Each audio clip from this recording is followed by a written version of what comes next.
Happy Sunday, everyone. Can you believe it? It's Sunday, another day of hanging out inside. What have you done exciting over the weekend? Anything like super duper fun? I ran 6 miles today. I know I have things that I ought to be cleaning out, like closets in the basement and garages and all that.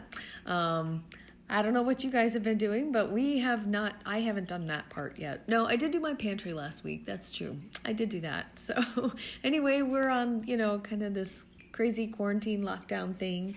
And it's certainly given me a new perspective for slowing down. And you all know that that's part of my Spark program. So it's pretty interesting that slowing down has taken on a whole new meaning. So today, I've been talking about leading yourself through a crisis, and some of this just came out of some really cool stuff that I've been studying for a long time. A lot of personal development stuff and one of my favorites is John Maxwell. So he had a great talk on leading yourself through a crisis that was put out a long time ago. And anyway, so long story. Anyhow, a couple days ago, I talked about trusting God or trusting universe and really pulling that as a source for, for your strength and your courage and those kind of things. And then yesterday, I talked a little bit about having hope in all of this. And, I certainly have my bad moments and some frustrating moments in all of this, just like anybody else. I'm human. And so hope really helps optimistic people engage. That's what hope is all about. Hope is a verb. So we're going to engage you again today. I'm going to talk about finding the big picture.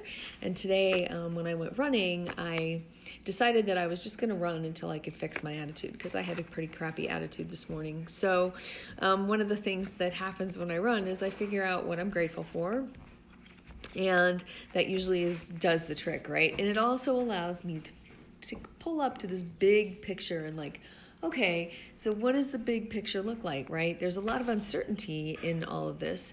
However, as a leader, as you lead your life, there's always a lot of uncertainty. We don't always know what's going to happen tomorrow, right? I mean, you can go into your job, you can think everything is all hunky-dory, and then all of a sudden you realize, oh, look, the company's closing, or, your kids get sick, or your animals get sick, or, things just happen in people's lives that we think that we have so much control about what's happening in the future, although the future is always uncertain. So this really doesn't have to be any different than what the normal level of uncertainty is.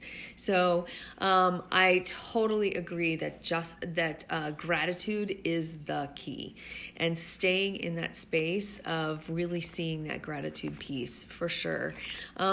Leaders see possibilities, right? And followers see failures. So leaders see the possibility, they see success, they see and they hear opportunity, right? Leaders move, right? That's what we need to keep doing, is keep moving in our life and not just get stuck someplace, right? Followers see failure, they hear doom and gloom, and they turn inward and they freeze, right? And freezing is actually part of our normal physiology when we're uncertain and in fear.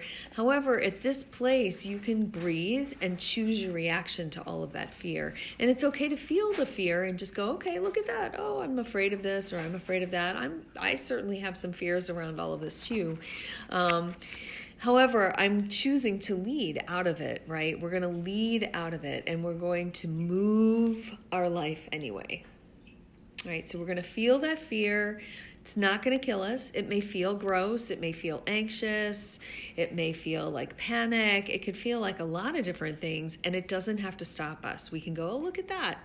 Yep, that's anxiety rearing its ugly head, and I'm going to go take a run, and I'm going to go take a walk, and I'm going to go I'm going to do a little happy dance, and I'm going to find some gratitude and see a bigger picture in our future, right? Because, come Christmas time, things are definitely going to look different.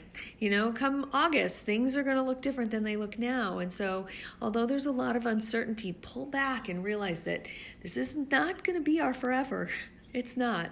We're going to have a new normal on the other side of this, right? Just like we did after 9/11 or any other tragedy that happens in our country. And hopefully we're going to pull together and make these things happen in a new way and have a lot more gratitude for what we do have. I have a roof over my head, which I am grateful. It's warm in the house.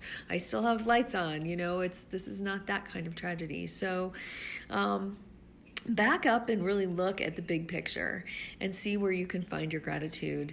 And then remember to look for the possibilities of outward focus and where can you help and where can you help your family? Where can you help your business? Where can you help your position at work? Where can you there's always a lot more options. I had a coach a long time ago, Graham Franks, told me there's always more options than you think. Some of them may not be good options, but there's always more. And if you start listing those options, all of a sudden, even if they're bad ideas, right? Like wanting to kill my children is a bad idea. So that's not it, right? That's not a good one. So there's lots more options out there than we're always aware of. So seeing that big picture, backing up, looking for those bigger, more gratitude things can really help us all see things from a different perspective. So back up and be the helicopter, look at your life, go a little higher, go that 50,000 foot view and look at the world and look at your world and see where you can really shift. So thank you so much. That was a little bit heavy today. I'm so passionate about people coming out of this thing in a positive way, right? Not succumbing to the Oreo cookies and the bags of chips and all those things that are ultimately going to drain your immune system, but coming out in a way that wow, I have time to walk, or I have a new schedule. I'm not commuting downtown, so I've just gained 2 hours of my life back. What does that look like for your career going forward? Maybe that's going to change some things for you. So again, take a nice big picture view today, and then we will move forward tomorrow, and we're going to dive, we're going to take this big view today, and then tomorrow we're going to dive into what is your reality right now? Have you been diving into the cookies, or what pieces of your life can you control, right? So we're going to talk more detailed stuff tomorrow. Tonight, find some gratitude, get that big picture, think about the possibilities, think about outward focus, be outward focused on how you can help your family move through this. So have a good evening. Love y'all. Bye.